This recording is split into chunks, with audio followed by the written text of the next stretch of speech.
Feet of Death has got to be the perfect title for a Bigfoot movie.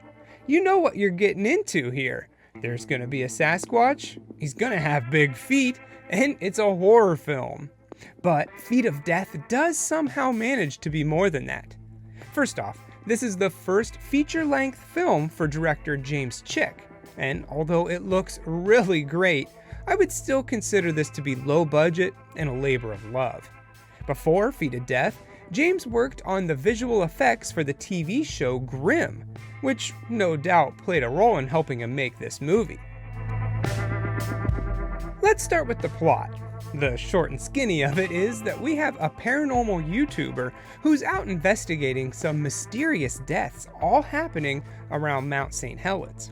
Obviously, the main culprit is Bigfoot.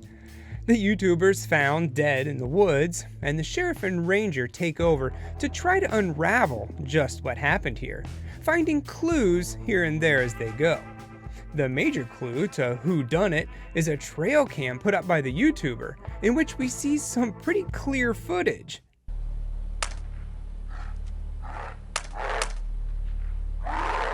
That's our first good glimpse at this movie's suit. I like it. Bigfoot is big, but he's also fast. Next, we meet more characters, learn about the troubled past of our main hero, Jason, and how he lost his wife. Did Bigfoot kill her? Well, you're gonna have to watch the movie to find out.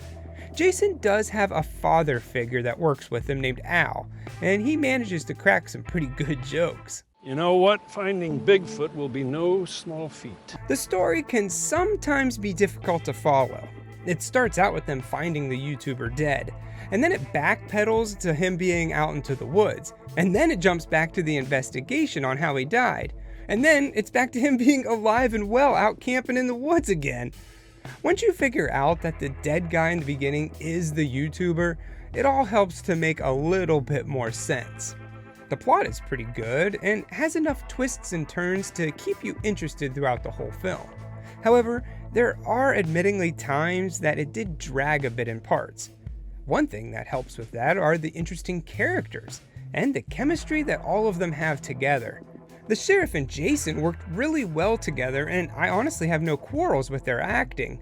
Actually, most of the actors did a great job, and it made it feel like they were in a bigger budget movie than what they were actually in. Standouts, I would say, would have to be Jack Vanover, who plays the Sheriff Ken, and Eric Berger, who plays Chris, the YouTuber. And now, on to the cinematography, which is just gorgeous. There's a lot of drone shots of the forest or the mountain or some streams, and they're all beautiful and serve as a good transition for the story. The camera work looks good too. Honestly, it looks like a big budget film. There are parts where they're down in a cave, so naturally it's pretty dark down there. But you can always see what's happening on screen. Even so, I recommend watching this one in a nice dark room. The soundtrack's pretty good, it serves its purpose fine, although I did notice that sometimes it was a little too loud and you couldn't quite make out what the main characters were saying. It's not really distracting, it's not over the top or anything like that, it wasn't a problem. And that just leaves the suit. How did Bigfoot look? Well, from the clip I showed you earlier, I think you can tell it looks pretty good.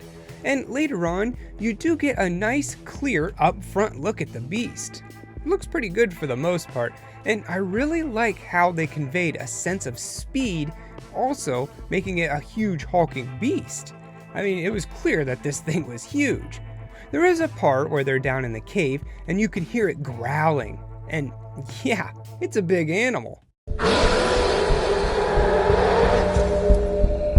There are a few moments of CGI, but for the most part it's all practical. Personally, I would have liked to have seen Bigfoot just a little bit more, but that's not what this movie's really about. It's about the human characters, and from that aspect, it does not disappoint. Overall, Feet of Death is a competent film that's worth a watch for the title alone. Feet of Death is a cool title, but after a few minutes, I think you'll get into the actual story.